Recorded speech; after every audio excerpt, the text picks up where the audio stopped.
Hello प्यारे साथियों, कैसे हैं आप। आशा करता हूँ मस्त होंगे, स्वस्थ होंगे, बेहतरीन तरीके से अपनी तैयारी कर रहे होंगे। तो नमस्कार साथियों, मैं अभय आपके अपने YouTube channel study related Ram में आपका बहुत बहुत स्वागत करता हूं। जैसा कि साथियों आपको पता है, एसएससी जीडी 2025 के पेपर चल रहे हैं और 2025 का जो 6 फरवरी फर्स्ट शिफ्ट का पेपर समाप्त हो गया है और इस पेपर के जो क्वेश्चन आपके एक्सपेक्टेड और रियल क्वेश्चन हैं आपके 100%, उन क्वेश्चनों को हम आपके सामने इस वीडियो में लेकर आए हैं। जो भी साथी, जो भी भाई चैनल पर नया है, चैनल को सब्सक्राइब कर लें। बगल में बेल आइकन है, घंटी का निशान है, उसे ऑल पर क्लिक कर लें। जब तक आप उसे ऑल पर क्लिक नहीं करोगे तो हमारी वीडियो का नोटिफिकेशन नहीं पहुंचेगा। तो सब चलिए साथियों, बिना देरी के वीडियो को स्टार्ट करते हैं। पहले क्वेश्चन की तरफ बढ़ते हैं। पहला क्वेश्चन हमारा, भारतीय संविधान का कौन सा अनुच्छेद सार्वजनिक रोजगार में समान अवसर का अधिकार प्रदान करता है। तो ये आर्टिकल हमारा कौन सा हो जाएगा, आर्टिकल 16 हो जाएगा। तो पहले क्वेश्चन का आंसर आर्टिकल 16 है।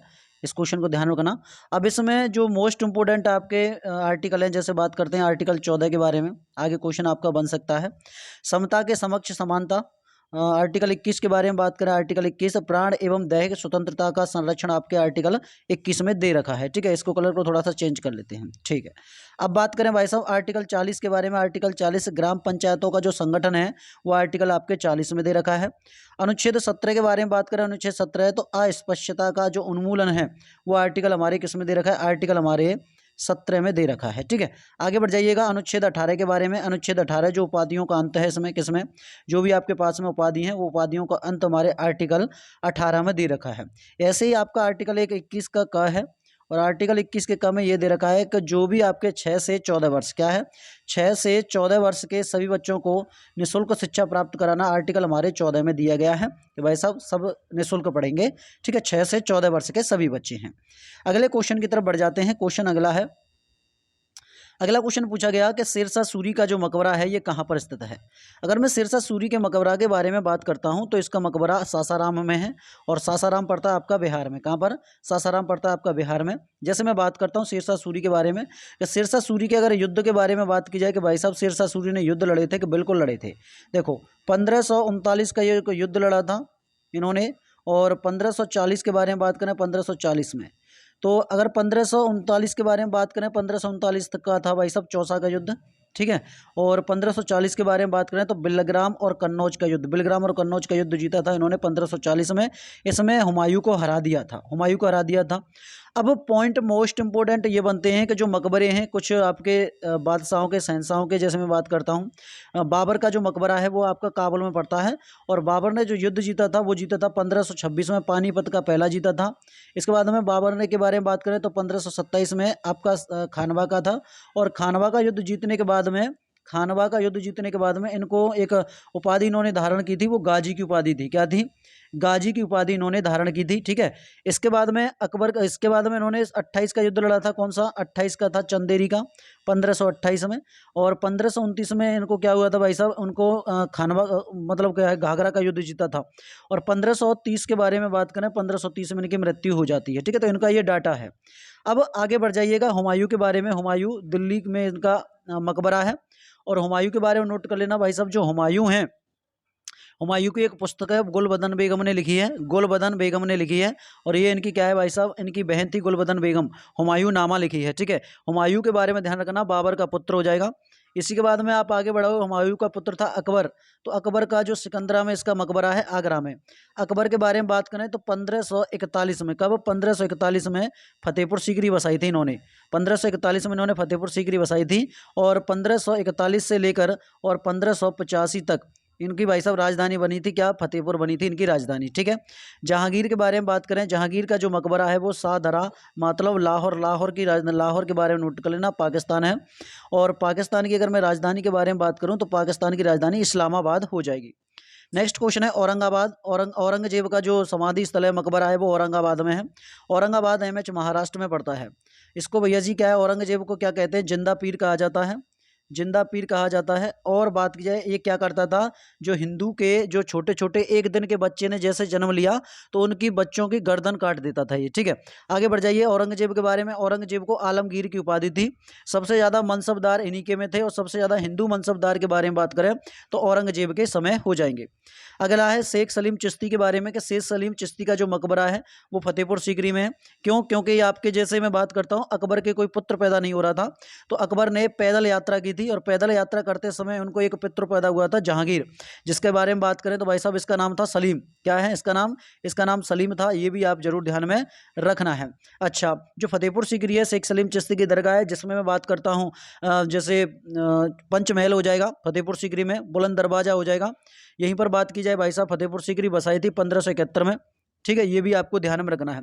अगर मैं शाहजहां के बारे में बात करूं, शाहजहां का जो मकबरा है वो कहाँ पर है, तो शाहजहां का मकबरा है भाई साहब। शाहजहां ने एक मतलब इमारत बनवाई थी, जैसे मैं बात करता हूँ शाहजहां ने वैसे तो कई इमारतें बनवाई हैं, जैसे दिल्ली का लाल किला हो जाएगा, दीवान आम, दीवान खास। ताजमहल के बारे में बात करें, ताजमहल 1632 ईस्वी में बनवाया था ये ताजमहल, और ये आगरा के यमुना नदी के किनारे है।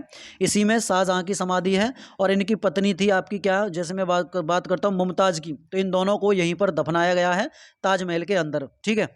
अगले क्वेश्चन की तरफ बढ़ जाओ। क्वेश्चन नंबर अगला, अगला क्वेश्चन हमसे ये कह रहा है कि जनधन योजना कब शुरू की गई थी। जनधन योजना है कि ये अब नोट कर लो, जीरो बैलेंस वाला जो आपका खाता था, जीरो बैलेंस में जो खाते खुले थे जिसमें आपकी जो राशि आई थी 500 रुपये वाली, उसी के बारे में बात की जा रही है। तो इसकी शुरुआत 8 अगस्त 2014 में, क्योंकि 2014 में श्री नरेंद्र मोदी प्रधानमंत्री बने थे, ठीक है। तब से अब तक 3.0 चल ही रहा है। अगले जैसे बात करते हैं, इसमें मोस्ट इंपोर्टेंट योजना अगले शिफ्ट के लिए बन जाएंगी। Make in India, make in India 25 सितंबर 2014 में इसकी शुरुआत होती है। स्वच्छ भारत मिशन के बारे में बात करें तो 2 अक्टूबर 2014 में ये भी शुरुआत होती है। इन मिशन इंद्रधनुष के बारे में बात करें तो 15 दिसंबर 2014 में इसकी शुरुआत होगी। और बेटी बचाओ बेटी पढ़ाओ तो 22 जनवरी 2015 में इस योजना की शुरुआत होती है। तो ये सभी आपके लिए वेरी वेरी मोस्ट इंपोर्टेंट हो जाती हैं। नेक्स्ट क्वेश्चन की तरफ प्रस्थान करेंगे। अगला क्वेश्चन है, अगला क्वेश्चन है कि प्रार्थना समाज की स्थापना कब और किसने की थी। तो प्रार्थना समाज की जो स्थापना हुई थी वो 31 मार्च 1867 में आत्माराम पांडुरंग के द्वारा की गई थी। अब इनमें आपके कुछ मोस्ट इंपोर्टेंट आपके समाज बन जाते हैं। जैसे मैं ब्रह्म समाज के बारे में बात करूं तो ब्रह्म समाज की स्थापना 20 अगस्त 1928 में इसकी स्थापना की गई थी। ये आपको जरूर ध्यान में रख लेना है, ठीक है। सॉरी, ये ध्यान में रखना, 1928 मत करना, ये 1828 कर लेना। 1828 में, 1828 में इसकी स्थापना की थी। और यहीं पर नोट कर लेना ये किसके द्वारा की गई थी, तो राजा राम मोहन राय के द्वारा की गई थी। राजा राम मोहन राय को नोट करोगे भाई साहब, ये क्या है, मोस्ट इंपोर्टेंट है। इन्होंने, राजा राम मोहन राय ने 1829 में सती प्रथा का अंत किया था। यहीं पर बात करें 1825 में वेदांत कॉलेज की स्थापना, और हिंदू कॉलेज के बारे में बात करें तो 1817 में स्थापना की थी। 1815 में राजा राम मोहन राय ने आत्मीय सभा की स्थापना की थी, ठीक है। अगले की तरफ बढ़ जाइएगा। सत्यशोधक समाज के बारे में बात करें तो ये हो जाएगी आपका 24 सितंबर 1873 में पुणे में इसकी स्थापना की गई थी, ठीक है। रामकृष्ण मिशन के बारे में नोट कर लेना, ये 1 मई 1897 में इसकी शुरुआत हुई थी, मतलब इसकी स्थापना की गई थी। और थियोसोफिकल सोसाइटी के बारे में बात करें तो 17 नवंबर 1875 में। एक नोट कर लेना होम रूल लीग के बारे में, कि होम रूल लीग की स्थापना 1916 में की गई थी, एनी बेसेंट और बाल गंगाधर तिलक के द्वारा की गई थी, ठीक है। ये क्लियर हो गया यहाँ तक। अगले क्वेश्चन की तरफ बढ़ते हैं। अगला क्वेश्चन हमसे ये पूछा गया है कि बाबर ने इब्राहिम लोदी को कब हराया था। तो आपको पता है कि दिल्ली सल्तनत पर लोदी वंश का शासन चल रहा था। वैसे तो मैं बात करूं, दिल्ली सल्तनत पर 5 वंशों ने शासन किया है। पहला वंश था आपका गुलाम वंश, ठीक है। उसके बाद में खिलजी वंश आएगा, फिर तुगलक वंश आएगा, फिर सैयद वंश आएगा, और लास्ट में आ जाता है आपका क्या, लोधी वंश। तो लोधी वंश को ध्यान रखना, लोधी वंश में 1526 ईस्वी में पानीपत का पहला युद्ध लड़ा था बाबर ने, और बाबर ने लोधी वंश को, इब्राहिम लोधी को हराया था 1526 में, और दिल्ली सल्तनत पर मुगल वंश की नींव डाल दी थी, ठीक है। चलेगा, अगले क्वेश्चन की तरफ बढ़ते हैं। अगला क्वेश्चन आपके स्क्रीन पर है। अगला क्वेश्चन पूछा गया कि मध्यकालीन भारत के दौरान लिखी गई किताब गीत गोविंद के लेखक कौन है। तो क्वेश्चन इधर उधर उठ सकता है, जैसे हमें स्टूडेंटों से पता चला है वैसे ही मैं आपके लिए लेकर आया हूँ। तो ये जयदेव हो जाएंगे। कौन हो जाएंगे? ये जयदेव हो जाएंगे। अगले क्वेश्चन की तरफ बढ़ जाओ। अगला क्वेश्चन है प्रमुख पुस्तक व उनके लेखक। जयदेव के बारे में बात करें, जयदेव की प्रमुख पुस्तक जिन्होंने लिखी हैं वो लिखी है, एक गीत गोविंद हो जाएगी और आपकी रति मंजरी हो जाएंगी। ये 2 पुस्तकें हैं। तुलसीदास के बारे में बात करें तो रामचरितमानस लिखी है इन्होंने, दोहावली लिखी है, गीतावली लिखी है, और विनय पत्रिका, ये तुलसीदास की रचनाएं हो जाएंगी। मीराबाई को नोट कर लेना। मीराबाई की ये प्रमुख रचना है गीत गोविंद टीका और राग गोविंद, ध्यान में रखना। गीत गोविंद आपकी जयदेव की है, लेकिन गीत गोविंद टीका मीराबाई की है। कबीरदास के बारे में नोट कर लेना। कबीरदास की जो रचना है वो बीजक है, और साखी, संवद और रवैनी, ये सभी के सभी कबीरदास के बारे में ध्यान में रखना है। अगले क्वेश्चन की तरफ बढ़ जाते हैं। अगला क्वेश्चन आपकी स्क्रीन पर है। भारतीय राष्ट्रीय कांग्रेस का प्रथम अधिवेशन कहाँ पर आयोजित किया गया था? ये बॉम्बे में 1885 में। प्रथम अधिवेशन के अगर मैं अध्यक्ष के बारे में बात करूं तो WC बनर्जी को नोट कर लेना, WC बनर्जी हो जाएंगे। लेकिन अगर आपसे पूछा जाए कि भारतीय राष्ट्रीय कांग्रेस, जैसे मैं बात करता हूं INC के बारे में, इंडियन नेशनल कांग्रेस की स्थापना 28 दिसंबर 1885 में इसकी स्थापना की थी बॉम्बे में। A.O. ह्यूम द्वारा इसकी स्थापना की गई थी। ठीक है, चलेगा, आगे बढ़ जाते हैं अगले क्वेश्चन की तरफ। अगला क्वेश्चन है हमारा कि सुएज नहर भूमध्य सागर को किससे जोड़ती है? तो ये जोड़ती है लाल सागर से। किससे? लाल सागर को जोड़ती है। ठीक है, सुएज नहर के बारे में बात करें, सुएज नहर की सबसे कृत्रिम नहर है ये, सबसे कृत्रिम नहर है सुएज नहर ये। ठीक है, जिसकी ये बनी थी 1869 में, 1869 में बनी थी। और कमेंट बॉक्स में राय अपनी जरूर देना। अगला क्वेश्चन पूछा गया था कि विश्व पर्यटन दिवस कब मनाया जाता है? तो ये 27 दिसंबर को मनाया जाता है, सॉरी 27 सितंबर को मनाया जाता है। अब बात आती है, ये तो हो गया आपका विश्व का। आपसे ये पूछा जाए कि राष्ट्रीय पर्यटन दिवस ये कब मनाया जाता है, तो आप लगाओगे 25 जनवरी को राष्ट्रीय पर्यटन दिवस मनाते हैं। 1 जनवरी को वैश्विक परिवार दिवस मनाया जाता है। नागालैंड स्थापना दिवस 1 जनवरी को मनाई जाती है। 25 अप्रैल के बारे में बात करें तो विश्व मलेरिया दिवस मनाते हैं। अच्छा, मलेरिया को आप ध्यान में रखना, मलेरिया आपका किससे फैलता है? तो एनाफ्लीज मच्छर से फैलता है। एनाफ्लीज मच्छर काटता है तब आपको मलेरिया होता है, जिसमें आपका अगर मैं बात करता हूँ ये वाहक क्या होता है, तो प्लाज्मोडियम को ध्यान में रखना। औषधि इसमें कुनैन मतलब सिलिकोना का छाल का प्रयोग इसमें करते हैं। ठीक है, नेक्स्ट क्वेश्चन की तरफ आओ। अगला है, जैसे 12 मई के बारे में बात करूं, 12 मई को अंतर्राष्ट्रीय नर्स दिवस मनाते हैं। 12 अगस्त के बारे में बात करूं तो अंतर्राष्ट्रीय युवा दिवस मनाया जाता है 12 अगस्त को। अगले क्वेश्चन की तरफ बढ़ जाओ। अगला क्वेश्चन है, खेलो इंडिया पैरा गेम्स 2023 के पहले संस्करण का शुभंकर कौन है? तो 23 के बारे में बात की रही है, 23 का शुभंकर कौन हो जाएगा? ध्यान से, अगर 23 के शुभंकर के बारे में बात की जा रही है तो आप लगाओगे उज्ज्वला, लगाओगे उज्ज्वला, इसका आंसर हो जाएगा। आयोजन के बारे में बात करें, इसका आयोजन 2023 का गेम्स पैरा गेम्स के बारे में बात की जाए, ये नई दिल्ली में इसका आयोजन किया गया था।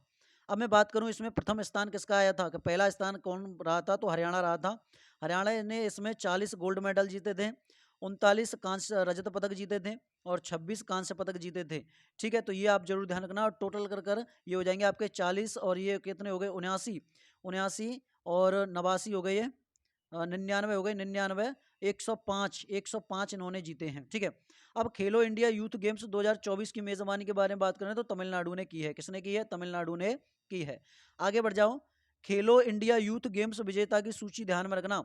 2018 में विजेता बना था हरियाणा, 2019 में विजेता बना था महाराष्ट्र, 2020 में विजेता बना महाराष्ट्र, 2021 में विजेता बना हरियाणा और 2022 में विजेता बना महाराष्ट्र। तो ये चीज़ आप जरूर ध्यान में रखना। 23 के बारे में मैंने आपको बता दिया है, 23 में हरियाणा बना है। ठीक है, तो यहाँ पर भी आप कर लो, 23 में कौन सा हो जाएगा? हरियाणा हो जाएगा।